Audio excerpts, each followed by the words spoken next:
Halo dulur, salam budaya. Di podcast kali ini, saya Fitrias Rahayu, delegasi dari STKIP PGRI Ponorogo, ingin berbagi kisah tentang mitos turun-temurun di Kabupaten Ponorogo, yaitu mitos Golan Mirah. Golan dan Mirah adalah nama desa di Kecamatan Sukorjo, Kabupaten Ponorogo. Uniknya, hingga kini hubungan keduanya masih diselimuti dengan mitos bakal satru sak teruse. Bahkan, sungai yang bersumber dari Golan dan Mirah tidak bisa bersatu ketika bertemu di muara loh.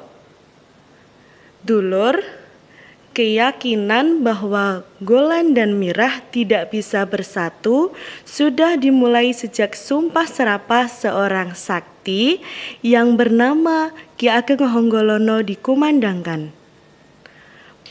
Pada permulaan abad ke-14 di desa Nambangrejo, hidup seorang kiai pendakwah agama Islam pertama di Bumi Wengker atau Ponorogo bernama Kiai Ageng Sidik Muslim.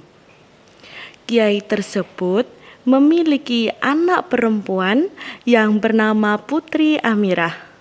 Itulah sebabnya Kiai Muslim juga dikenal dengan sebutan Kiai Mirah atau Ki Ageng Mirah. Dulu Ki Ageng Mirah mempunyai nama samaran yaitu Onggojoyo. Desanya pun juga disebut Desa Mirah. Sementara itu, sebelah barat Desa Mirah terdapat desa bernama Golan yang dipimpin Ki Ageng Honggolono. Ki Ageng Honggolono mempunyai anak tunggal laki-laki bernama Joko Lancur. Joko Lancur mempunyai kegemaran menyabung ayam. Suatu hari, Joko Lancur menyabung ayam ke Desa Mirah. Ayam wido milik Joko Lancur dibawa untuk diadu dengan ayam jantan Wiring Kuning milik Suromejo, penjudi dari Mirah. Kedua ayam bertarung dengan seru.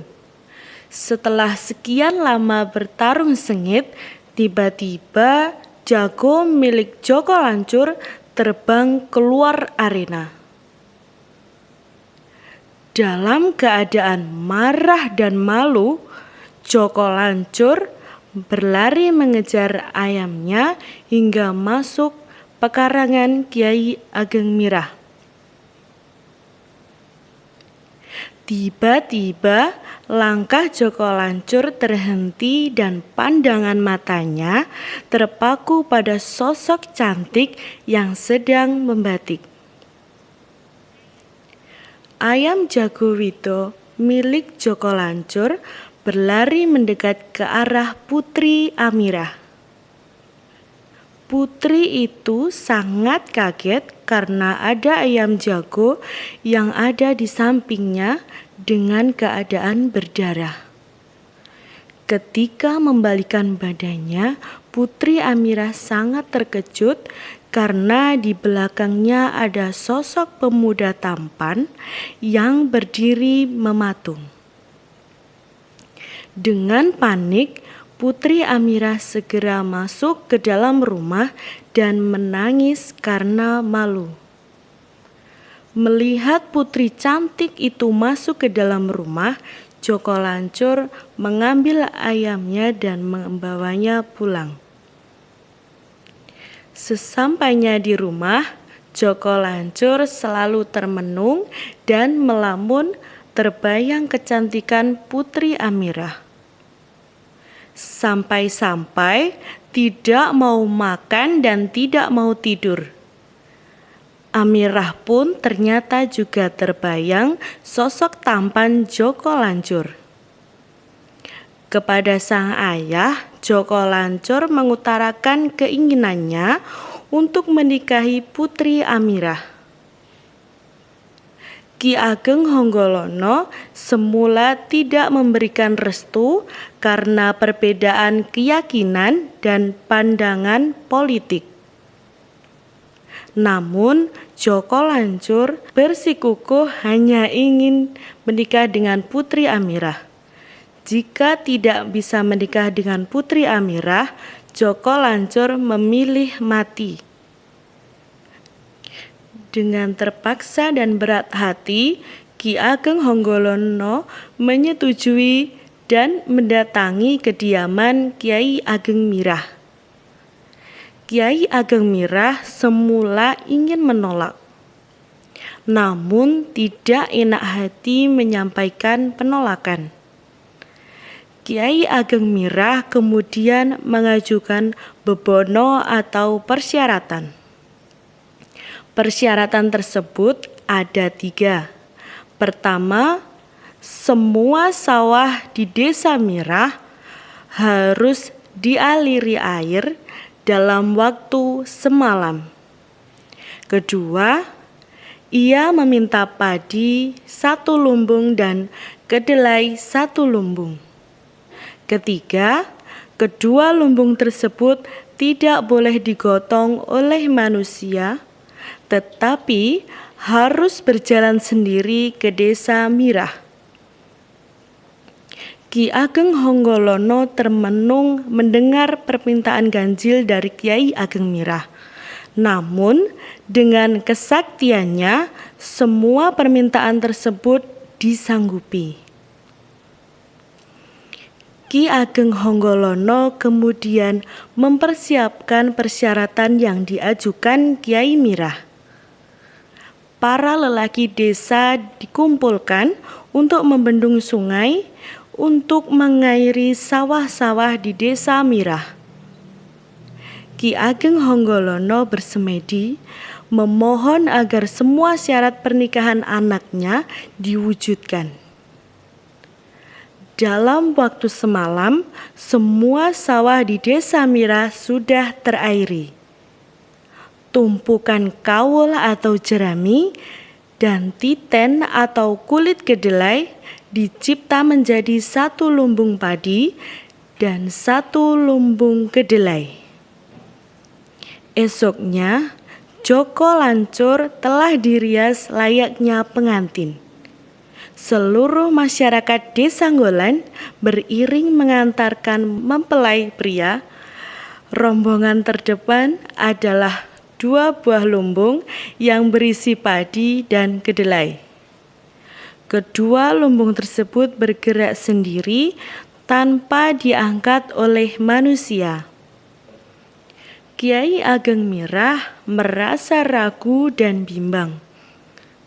Dengan menggunakan penglihatan mata batinnya, Kiai Ageng Mirah mengetahui bahwa semua itu hanya tipu muslihat sihir. Sejenak Kiai Mirah memohon kepada Tuhan Yang Maha Esa agar diberi jalan yang terbaik dan ditunjukkan kebenarannya. Dalam sekejap, lumbung padi telah berubah menjadi kawul atau jerami dan kedelai berubah menjadi titen atau kulit kedelai. Seketika itu, wajah Ki Ageng Honggolono memerah, menahan amarah karena merasa dipermalukan di depan masyarakat Desa Nggolan dan Desa Mirah. Dengan suara menggelegar, Ki Honggolono mengucapkan sumpah kutukan bahwa penduduk Desa Nggolan selamanya tidak diperkenankan membuat atap berbahan jerami.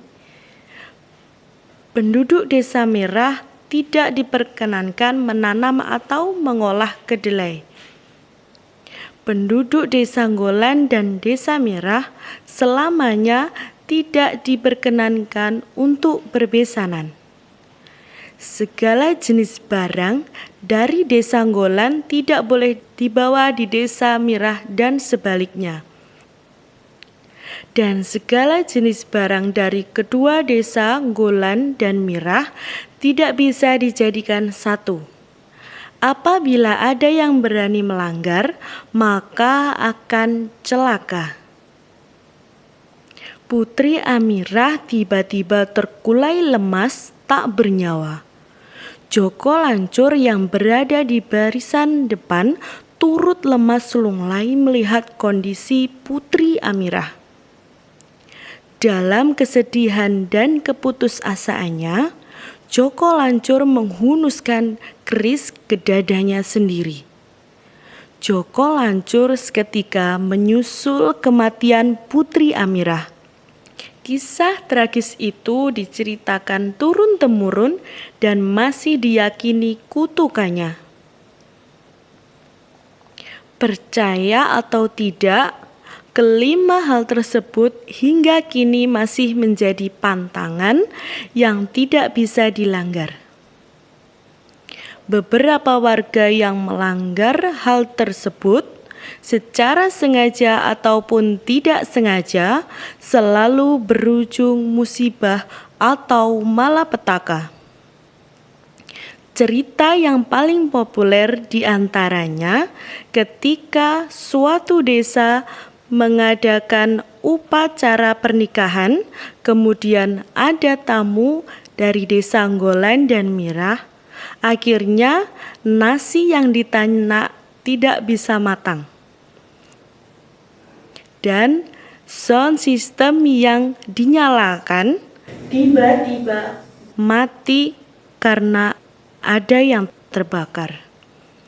Ada pula dua orang yang saling mencintai namun sulit bersatu. Kemudian setelah diselidiki ternyata keduanya memiliki darah keturunan Nggolan dan Mirah.